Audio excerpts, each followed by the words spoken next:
حضرت مولانا محمد الیاس صاحب رحمت اللہ علیہ سے کسی نے پوچھا تھا، آپ کہتے ہیں میرا کام میرا کام میرا کام، آپ کا کام ہے کیا؟ لوگوں نے پوچھا تھا۔ اللہ ان کی قبر کو نور سے منور فرمائے، درجات کو بلند سے بلند تر فرمائے۔ فرمایا میرا کام تو رانڈ کا رونا ہے، میرا کام تو رانڈ کا رونا ہے، جیسے کسی عورت کے سر سے اس کے شوہر کا سایہ اٹھ جائے اور ہر موقع پر یاد کر کے بے تکلف روتی ہے، جس کے رونے میں کوئی بناوٹ اور تصنع نہیں ہوتا۔ لڑکی کا پیغام آیا، لڑکے والے آ رہے ہیں، دیکھ رہے ہیں، اور یہ اندر ہی اندر کہہ رہی ہے ہائے تم نہ ہوئے۔ عید کی خوشیاں منائی جا رہی ہے، دائیں بائیں کپڑے بن رہے ہیں، بچے عیدگاہ کو جا رہے ہیں اور خوشیاں منائی جا رہی ہے، اور یہ کونے میں اپنے پوتوں کو، بیٹوں کو، بیٹیوں کو دیکھ کر یوں کہتی ہے ہائے تم نہ ہوئے، ہائے تم نہ ہوئے، کہ جب تم تھے تو ہر مسئلے سے تم نے ہم کو بے فکر کر رکھا تھا، کہ دودھ کا بل کہ ابا سے کہو، کپڑے ابا سے کہو، جوتے ابا سے کہو، پیغام آیا ہے ابا سے پوچھیں گے، پیغام دینا ہے ابا جہاں چاہیں گے۔ کہ آپ نے تو گھر کے رنگ روغن سے لے کر، گھر کی جھاڑو سے لے کر، اور کیا پوتے اور نواسے اور بیٹیاں اور یہ اور وہ سب کی طرف سے بے فکر کر رکھا تھا، ہائے تم نہ ہوئی۔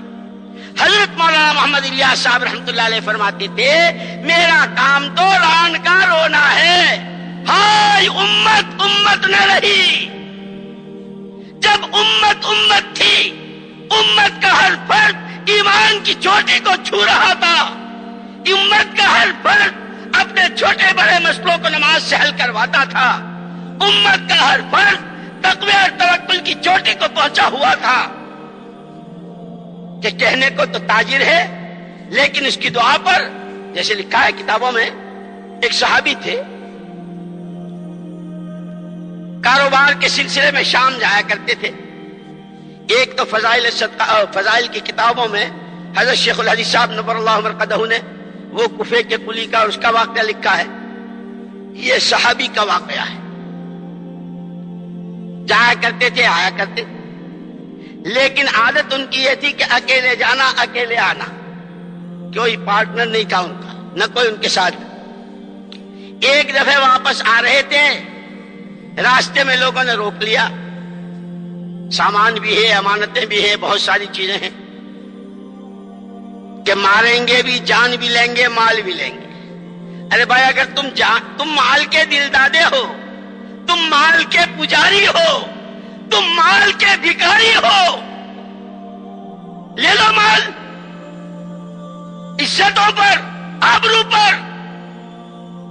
وہ صحابی خوشامد کرتے رہے، بھائی ایسا نہ کرو۔ جب بہت منانے پر بھی نہ مانے، کہ اچھا میں 2 رکعت پڑھ لوں، ہاں ہاں پڑھ لو۔ ارے بتیروں نے پڑھی، جیسے ہوتا ہے نا، لوگ کہتے ہیں اللہ ہدایت نصیب فرمائے، نماز کا مذاق، روزے کا مذاق، کیوں؟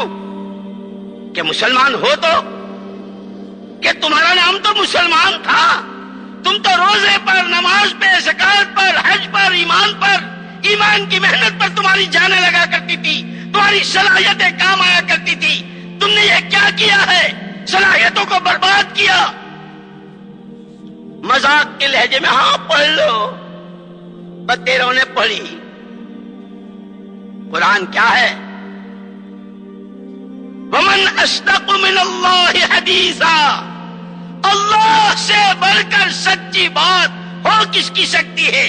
اس نے یہ کہا ہے اَمَّن يُجِيبُ الْمُضْطَرَّ إِذَا دَعَاهُ، جب کسی بندے بندی کو اپنے پر 6 دروازے بند نظر آئے، سوائے اللہ کے کوئی نظر نہ آتا ہو، ایک بے چینی، ایک بے قراری، ایک بے کلی کے ساتھ جب اللہ کو پکارتا ہے خدا اس کی پکار سنتے ہیں. ہم دعا مانگنا ہی نہیں جانتے, ہمیں اللہ سے کہنا ہی نہیں آتا.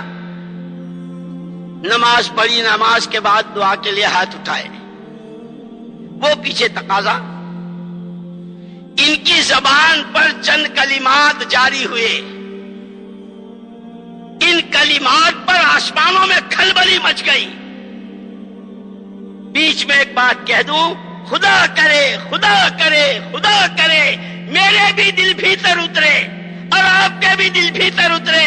نبی جی تو ہمیں دعا والا بنا کے گئے تھے, ہمیں وہ دعا کرے کے گئے تھے, آسمان جھوم اٹھتے تھے, آسمانی نظاموں میں حرکت آیا جاتی.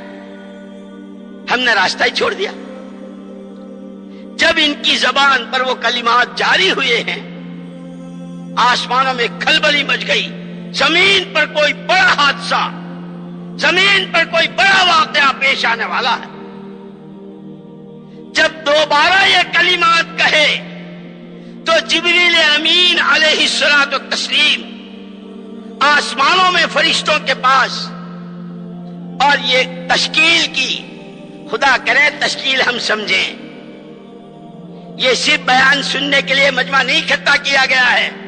تشکیل کے معنی جو جس شکل سے آیا ہے اس کی شکل کو بدلنا ہے. کہ کیا شکل بنانی ہے, کہ ابدیت کی شکل بنانی ہے, امت بلے کی شکل کے ساتھ رہنا ہے, اور دنیا میں جہاں جائیں جہاں واپس جائیں ان دو شکلوں کے ساتھ جانا ہے. بندہ ہوں بندگی کے ساتھ رہوں گا, امتی ہوں نبی کی نیابت کے ساتھ رہوں گا. کرو نیت انشاءاللہ بندے بن کے جیئیں گے, کہو انشاءاللہ. بہت ہی مزہ ہمارا مجمع میں ہاتھ لگا ہے. ارے کہو بندے بن کر جیئیں گے, کہو امتی بن کے جیئیں گے, کمائیں گے امتی بن کر, مریں گے امت کی محنت میں, نبی کی کام میں. یہ آواز یوں بیکار گئی. ارے یہ پردے چیر کے آسمانوں میں گئی ہے. اگر اللہ تو کسی ایک کی پسند آ گئی, اس کے بدلے خدا مجھے تمہیں سب کو قبول کر لے گا. جبریل امین تشکیل کر رہے ہیں اور یوں فرما رہے ہیں, من لہذا المکروب, اس بیچارے, اس بے قرار, اس پریشان حال, اس دل دکھے کی مدد کے لیے تم میں سے کون تیار ہے. یہ جماعتیں یوں بن رہی. وہ علاقے جو اللہ کے نام کو ترس رہے ہیں, وہ زمینیں, وہ فضائیں, وہ بنجر علاقے, وہ صوبے, وہ ملک, وہ دنیا کے بر اعظم, کہ من لہذا المکروب, کون ہے, کون ہے جو انسانوں کو اللہ کا تعارف کرائے, آخرت سمجھائے, نبی کی راہ بتائے, ہاتھ پکڑ کر اس پر چلائے. ہماری یہ دعوت اس کی ہے, ہماری یہ دعوت اس کی ہے. چنانچہ حضرت جبرائیل علیہ السلام تشکیل کر رہے ہیں. صحابی کی زبان پر جب یہ کلمات تیسری مرتبہ جاری ہوئے تو ایک فرشتہ نقد اسی وقت اتر آیا. ان صحابے سے یوں کہا, وہ تمہارا دشمن ہے, جاؤ قتل کر دو. وہرے صحابہ واہ, اللہ پوری امت کی طرف سے اپنی شان جزائے خیر دے. جان پہ آ رہی ہے, صحابی کی جان پہ آ رہی ہے, لیکن کسی کی جان لے لوں کہ یہ میرے نبی نے مجھ کو نہیں سکھایا. فرشتے سے یوں کہا, میں نے کسی کو قتل کیا, نہ میں کسی کو قتل کروں گا. تم نہیں کرتے, آسمانوں والے نے بھیجا ہے, باقاعدہ تشکیل ہوئی ہے, جا میں یہ کام کرتا ہوں. فرشتے نے اس کو قتل کر دیا. یہ جب جانے لگا تو ان صحابی نے کہا, بھائی اتنا بتاتے جاؤ تم کون ہو, کہاں سے آئے تھے. وہ سارا واقعہ سنا دیا تمہاری پہلی دفعہ کی دعا میں, دوسری دفعے میں یہ ہوا, تیسری دفعے میں یہ ہوا. میں